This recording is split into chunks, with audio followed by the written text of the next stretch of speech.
Many of you have been asking for tips how to mow around stones and in tricky areas, and today we are at Misterfall's Askäng, which we mow every year, and here it's a lot of stones and tricky areas and obstacles, and now I will show you.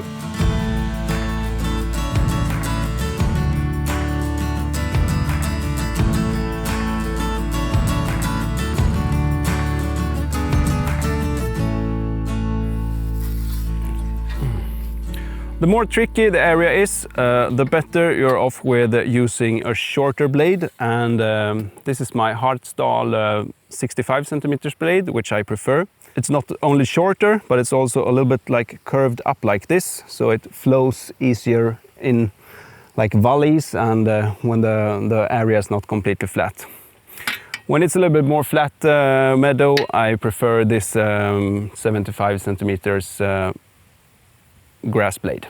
And as it's much more likely to hit a stone in tricky areas, I like to have my 65 blade, the lay set a little bit more upwards from the ground. And on my 75 centimeters blade, I set the lay a little bit closer to the ground as it's more for even areas. And even if I would like to, I don't change a blade like every 10 meters. So usually I just choose one blade for one meadow and then I go for it. So it's always a compromise. Actually, this meadow in general is a 75 centimeters blade meadow. But because we're focusing on a stone area today, I chose the 65 centimeters blade. This meadow is situated on a slope. So it's natural for us to start on the left corner and do rows downwards, as we prefer to work downwards. And now we're here, 50 meters in the meadow. Here is a row and it's about 2 meters wide. And we always, even if we come to a tricky area, we try to like keep your width, and it can be like 1.5 to 2 meters depending on your skills. But it's not written in stone that you have to keep the width even if it's stony area. You can sometimes move inside or move around a tricky area, and then maybe the next or the third row will come in from the right and then can attack this tricky area. It can be leaning grass within stones and everything, so you just need to really look on the grass what's happening. And this type of mowing is so fun. It's like a puzzle you need to solve. It involves so much thinking and just playing around. And especially when we are a team and we like become one mind. So I know that if I leave something here, I'm confident that the next person will take it the same way I would have done.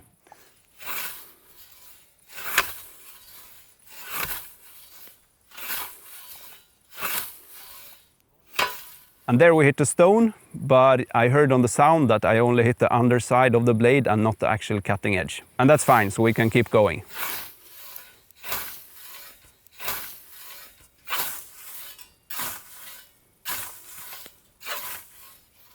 And here I took a couple of short strokes, but that's also to open up an area with already cutted grass, because there is a rule that you always need to put grass on already cutted grass.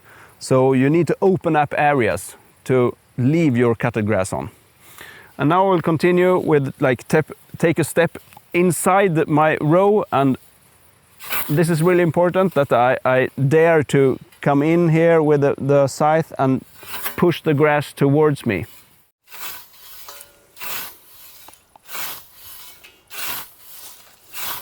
And between the stones here, I raise the scythe more like a pendulum so that the lay is really upright.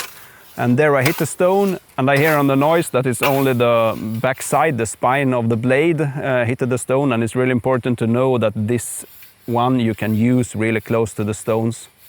Another rule is that if you see a stone with a steep edge that is a little bit evil, don't ever think that you can stop the scythe and cut the grass all the way into the stone, because that will always damage your scythe. And even if I'm aware of this rule, I do this mistake at least once a year. But try to avoid it if you can. What I will do instead is move around here, make sure that this area is already cutted grass, and then come from this side with the scythe, as the back side of the scythe always can touch the stone.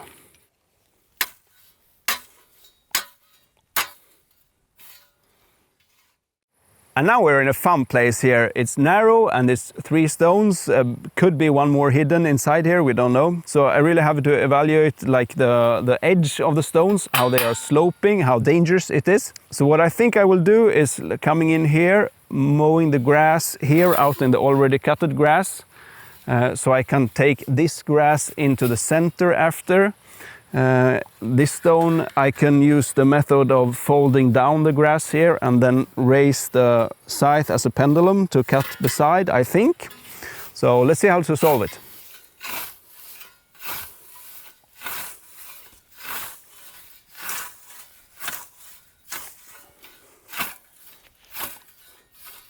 In tricky areas, I always use a lot of short strokes and the hub rotation, where I like pump with my left arm. And it can be either if I'm low or if I'm high, then the scythe is more like a pendulum.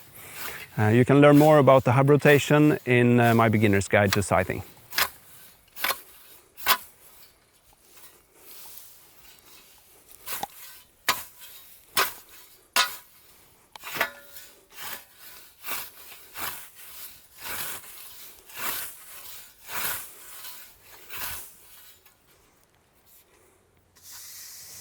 And always check for stone damages before honing. Here I find a little damage on the edge, which I immediately fix.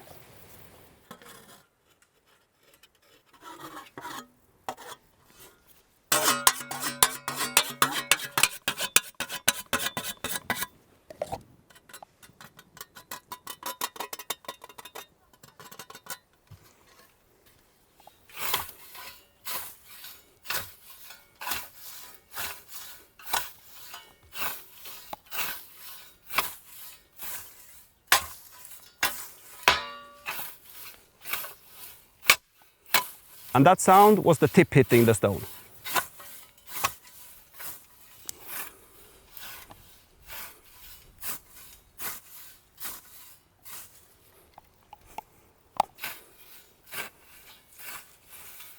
Pushing down the grass makes it easier to cut it from above.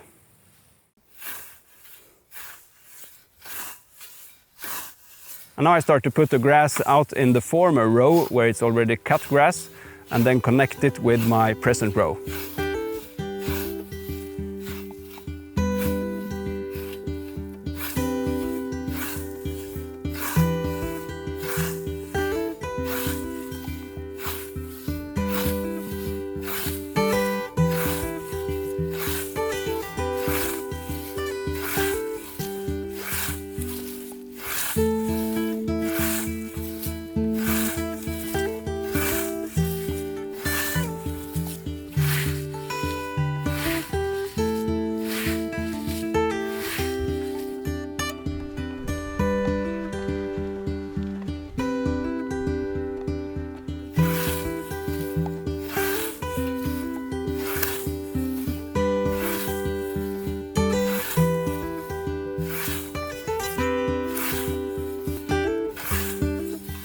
When coming into an area like this, a very common mistake is to do like a lazy chopping like this.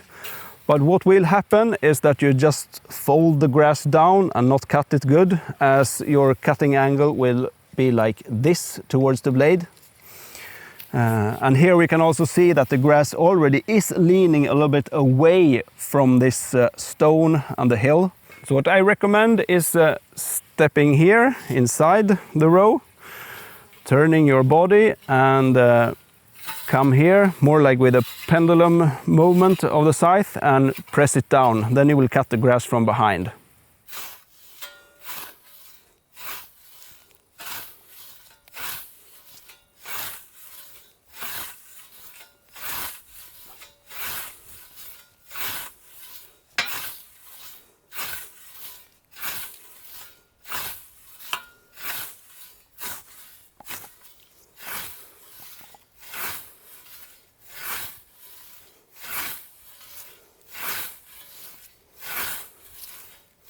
And today I'm barefoot. It's mainly because it has been raining for 3 days and my shoes have been drying in the sunshine.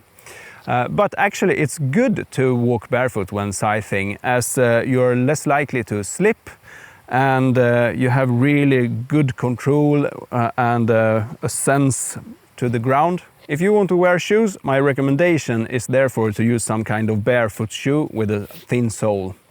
But the most important is that you use shoes that you are comfortable with.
And keep in mind that it's equally important to have a super sharp blade among stone as in any other area.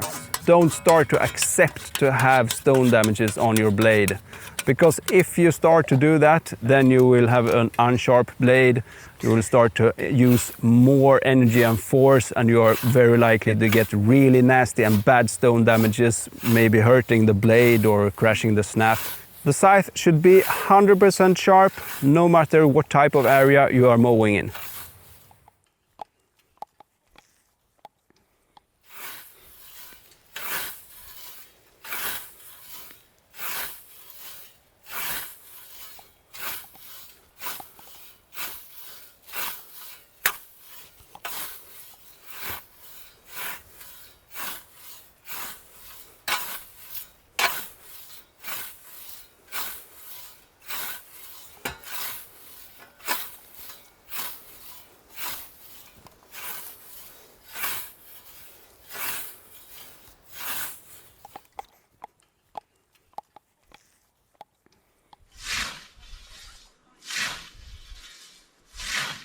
And the most simple rule when having just one stone or a stem in your row is not going inside of it, but leave it here, go further, and then let the next person that comes in his or her row come here, and then just turn towards the stone or stem, taking this grass, and then continue in that row.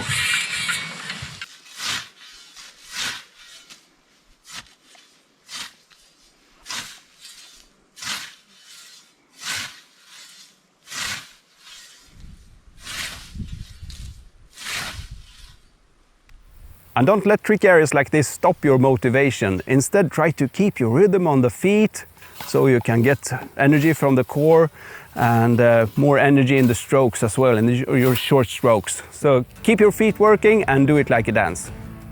I hope you enjoyed this video. If you find it too difficult, please watch my beginner's guide. And if you have any questions, please leave them in the comments. Now I'm going back to work. See you soon.